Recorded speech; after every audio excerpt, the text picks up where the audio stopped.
You know, I've always been a huge Kobe Bryant fan. For me, it's always been MJ and Kobe. Like, in that order, but MJ and Kobe.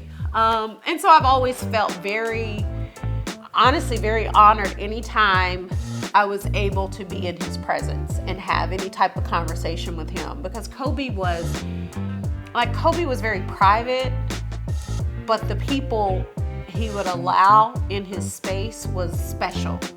And so in that moment, that was at a WNBA All-Star game. And Kobe had for a few years, you know, he was very out there about the WNBA and the support, and he was all about women and supporting women. And of course, Gigi was going to be this great basketball player.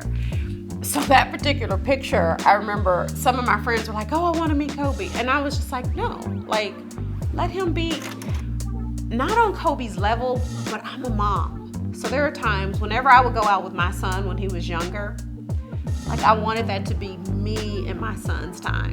So I always try to respect people when they're out with their families. So in that instance, they were like, I want to meet Kobe. And I said, but Kobe's enjoying the All-Star game with Gigi. So I waited until halftime of the All-Star game. And so I went over and, talked to him for a minute and introduced him to a couple of my friends that were with me. And like, he hugged me. And I had never met Gigi prior to that day.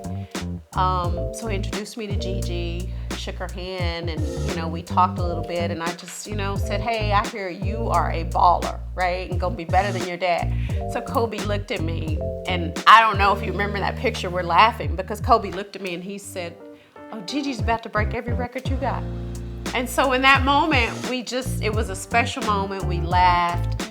And that was the last time I had a conversation with him.